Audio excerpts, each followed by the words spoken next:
देखिए आज का हमारा टॉपिक है जो आपके अर्थशास्त्र की पुस्तक है, जिसका पहला जो चैप्टर है उसका नाम है विकास। तो विकास का आज के क्वेश्चन से करेंगे अपन।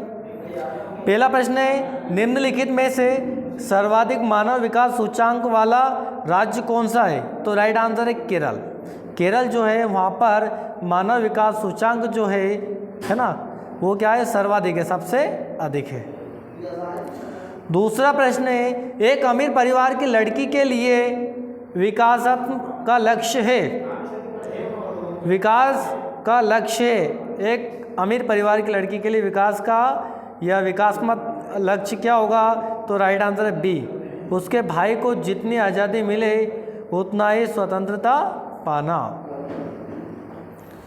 अगला प्रश्न है, आर्थिक विकास के अंतर्गत सम्मिलित लक्ष्य है। तो आर्थिक विकास के अंतर्गत सम्मिलित लक्ष्य है वो है डी, यानी कि इसमें नियमित रोजगार है, स्वतंत्रता है, निर्मित व बेहतर मजदूरी है, सभी है। तो राइट आंसर इसका डी। अगला प्रश्न, विकास का लक्षण है। तो विकास का क्या लक्षण है? तो विकास के लक्षण है उपरोक्त सभी। राइट आंसर, आय में वृद्धि, ठीक है, स्वास्थ्य सुविधा का विस्तार और नियमित रोजगार व बेहतर मजदूरी। तो सभी जो है विकास के लक्षण है। तो राइट आंसर हो जाएगा आपका डी। निर्धनता का सर्वाधिक प्रकोप वाला राज्य है। निर्धनता का सर्वाधिक प्रकोप वाला राज्य जो है हमारा बिहार व उड़ीसा। तो सी इज द राइट आंसर। चलिए अगला प्रश्न देखिए, भारत के किस राज्य में गरीबी का प्रतिशत सबसे अधिक है? तो भारत का ऐसा कौन सा राज्य है जहां पर गरीबी सबसे ज़्यादा है? तो राइट आंसर है छत्तीसगढ़। कौन सा है? छत्तीसगढ़। अगला प्रश्न है, सार्वजनिक सुविधाओं का उदाहरण है। तो सार्वजनिक सुविधा का उदाहरण बेटा सभी है, उपयुक्त सभी। सरकार द्वारा चिकित्सा खोलना, सरकार द्वारा स्कूल खोलना, सरकार द्वारा आंगनवाड़ी केंद्र को खोलना, ये सभी इसके राइट आंसर है। मानव विकास के लिए साक्षरता क्यों अनिवार्य है? तो मानव विकास के लिए साक्षरता अनिवार्य इसलिए है क्योंकि राइट आंसर है उपयुक्त सभी। देखो, शिक्षा या शैक्षिक विकास के लिए, राजनीतिक विकास के लिए, सामाजिक विकास के लिए, सभी के लिए। मानव विकास का अर्थ है मानव में गुणात्मक सुधार करना। मानव विकास का मुख्य लक्ष्य मानव में गुणात्मक सुधार करना। भारत की राष्ट्रीय आय का प्रमुख स्रोत है। भारत की राष्ट्रीय आय का प्रमुख स्रोत क्या है? ए, सेवा क्षेत्र। क्या है? सेवा क्षेत्र। सामान्यतः किसी देश का विकास किस आधार पर निर्धारित किया जा सकता है? तो राइट आंसर डी, उपयुक्त सभी। प्रति व्यक्ति आय, औसत साक्षरता स्तर और लोगों के स्वास्थ्य स्थिति। विकास को मापने हेतु आय के अतिरिक्त अन्य कौन सा मापदंड है? तो इसका राइट आंसर है डी, उपयुक्त सभी। स्वास्थ्य, प्रति व्यक्ति आय, साक्षरता दर, सभी। अगला प्रश्न है, निम्नलिखित में से कौन सा गैर नवीनीकरण संसाधन है? तो गैर नवीनीकरण संसाधन कौन सा है? तो राइट आंसर आपका सी, खनिज तेल, जो है गैर नवीनीकरण संसाधन। मानव विकास रिपोर्ट किसके द्वारा पेश की जाती है? चाहे मानव विकास रिपोर्ट जो है किनके द्वारा पेश की जाती है? तो एम एन डी और पी, है ना, MNDP द्वारा। भारत के किस राज्य में साक्षरता दर सबसे ज़्यादा है? तो साक्षरता दर सबसे ज़्यादा कहाँ पर है? केरल में। कहाँ पर है? केरल। निम्नलिखित में से कौन उद्योगपतियों के लिए एक विकासात्मक लक्ष्य है? तो राइट आंसर ए। कौन सा है? ए। ये ए नहीं है, ये बी है।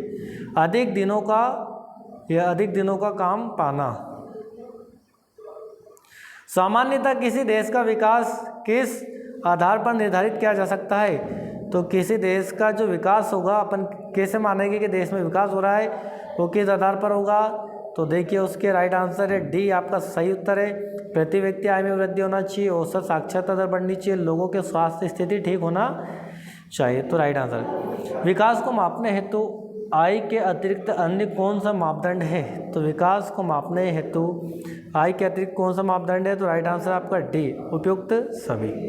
इसमें स्वास्थ्य हो गया, प्रति व्यक्ति आय हो गया, साक्षरता दर हो गया, सभी।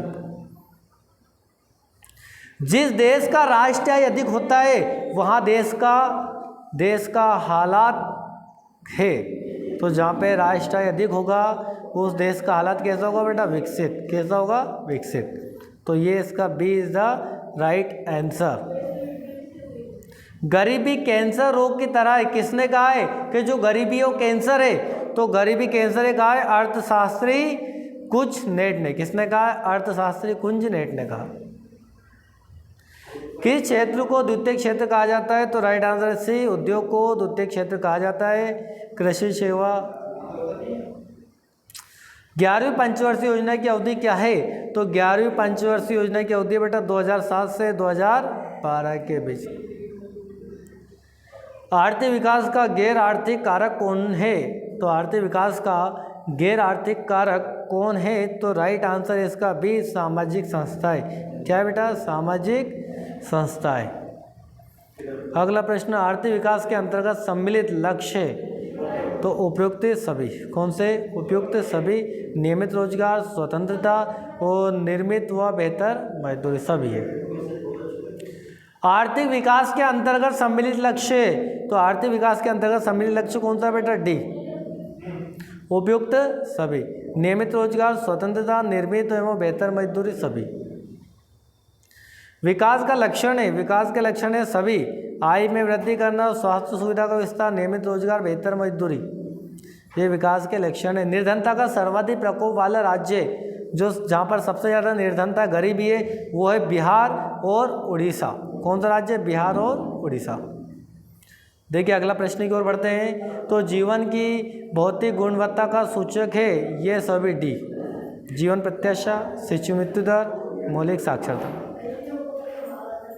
अत्यधिक जनसंख्या वृद्धि से आर्थिक विकास की गति, मतलब अधिक जनसंख्या वृद्धि से आर्थिक विकास की गति क्या होगी बेटा? मंद हो जाएगी। जब जनसंख्या बढ़ेगी तो रोजगार के अवसर कम हो जाएंगे, है ना, चिकित्सा सुविधा पर्याप्त नहीं मिल पाएगी, शिक्षा नहीं मिल पाएगी। एक अर्थव्यवस्था का सृजन होता है, एक अर्थव्यवस्था का सृजन होता है। तो राइट आंसर इनमें सभी संसाधन से, प्राकृतिक संसाधन, भौतिक और मानवीय, सभी से। तो राइट आंसर क्या है आपका? डी। राष्ट्रीय विकास परिषद का गठन हुआ। तो राष्ट्रीय विकास परिषद का गठन कब हुआ बेटा? तो राइट आंसर बी, 1952 में। कब हुआ? 1952। किस अर्थव्यवस्था में उत्पादन के साधनों पर किसी व्यक्ति या निजी संस्था का अधिकार रहता है? किस अर्थव्यवस्था में? तो राइट आंसर ए, पूंजीवादी अर्थव्यवस्था में। किस में बेटा? पूंजीवादी अर्थव्यवस्था में निजी संस्था का अधिकार रहता है। भारत की प्रथम पंचवर्षीय योजना का कार्यकाल था। तो राइट आंसर है बी। ये जहाँ ये मिसप्रिंट है बेटा, ये बी है, यहाँ पर क्या है? बी। तो राइट आंसर है बी, 1951 से 1956। एक समाजवादी अर्थव्यवस्था में सर्वाधिक बल दिया जाता है। तो राइट आंसर आपका डी, लोक कल्याण पर। किस पे? लोक कल्याण पर। निम्नलिखित में कौन मिश्रित अर्थव्यवस्था की विशेषता है? तो निम्नलिखित में से कौन मिश्रित अर्थव्यवस्था की विशेषता है? तो राइट आंसर ए और बी। ये बी है आपका। तो निजी क्षेत्र और सार्वजनिक क्षेत्र। बिहार एक राज्य है। तो बिहार एक राज्य है, कृषि प्रधान है। कैसा बेटा? कृषि प्रधान राज्य है। अगला, स्वतंत्रता प्राप्ति के बाद भारत का मुख्य आर्थिक उद्देश्य है। तो स्वतंत्रता प्राप्ति के बाद भारत का आर्थिक जो है विकास या उद्देश्य क्या है? तो ये सभी है। तीव्र आर्थिक विकास होना चाहिए, उत्पादक रोजगार सृजन, निर्धनता निवारण, ये सभी। मानव विकास की दृष्टि से भारत के पड़ोसी देशों में से किस देश की आर्थिक स्थिति इससे बेहतर है? तो राइट आंसर है डी, श्रीलंका की। किसकी बेटा? श्रीलंका की। किसकी है? तो राइट आंसर हो जाएगा आपका डी। निम्नांकित में से किस राज्य को एक पिछड़ा राज्य कहा जाता है? तो राइट आंसर है डी, बिहार को। बिहार को एक पिछड़ा राज्य कहा जाता है। अर्थव्यवस्थाओं के मुख्य प्रकार है। तो अर्थव्यवस्था के 3 मुख्य प्रकार है। क्या है? 3। इनमें से कौन से देश में समाजवादी अर्थव्यवस्था है? तो राइट आंसर है बेटा रूस, B. B is the right answer. चलिए, सम्यक विकास की प्रक्रिया संबंधित है। तो सम्यक विकास की प्रक्रिया संबंधित किससे?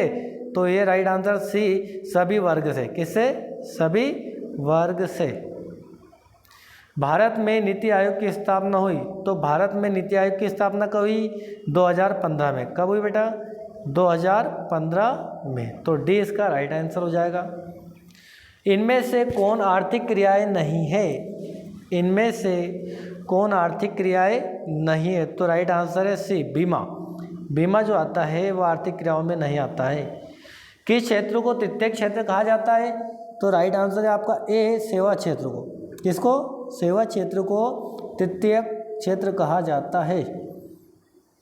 भारत की आर्थिक व्यवस्था है, तो भारत की आर्थिक व्यवस्था बेटा मिश्रित। कैसी है? मिश्रित। इनमें कौन से देश में मिश्रित अर्थव्यवस्था है? तो मिश्रित जो अर्थव्यवस्था है वो है भारत में। किस में है? भारत में। अगला प्रश्न देखिए, इनमें से कौन योजना आयोग के पदेन अध्यक्ष होते हैं? तो योजना आयोग के पदेन अध्यक्ष होते हैं तो प्रधानमंत्री। ए राइट आंसर हो गया, प्रधानमंत्री। डेबिट कार्ड संबंधित है, तो डेबिट कार्ड किससे संबंधित है? तो राइट आंसर हो जाएगा एटीएम प्रणाली से। किससे? एटीएम प्रणाली से। तो इसका राइट आंसर है ए। अगला प्रश्न, निम्नांकित में कौन नवीकरणीय प्राकृतिक संसाधन है? तो नवीकरणीय जिसको दोबारा से उपयोग किया जा सकता है, तो भूमिगत जल। भूमिगत जल जो होता है नवीकरणीय योग्य संसाधन है। बाकी कोयला, पेट्रोल, गैस ये नहीं है। देखिए अगला प्रश्न, भारत में योजना आयोग का गठन कब किया गया था? तो भारत में योजना आयोग का गठन जो किया गया था वो है 15 मार्च 1950 को। कब किया गया था? 15 मार्च 1950 को। तो यहाँ पर अपन ने जो आपकी अर्थशास्त्र की पुस्तक है, ठीक है, आर्थिक विकास से संबंधित अपन ने पहला चैप्टर को कंप्लीट किया है। वीडियो को 1 से 2 बार देखिए आप लोग, आसानी से सरलता से आपको याद हो जाएंगे। ठीक है, आज के लिए इतना ही। जय हिंद।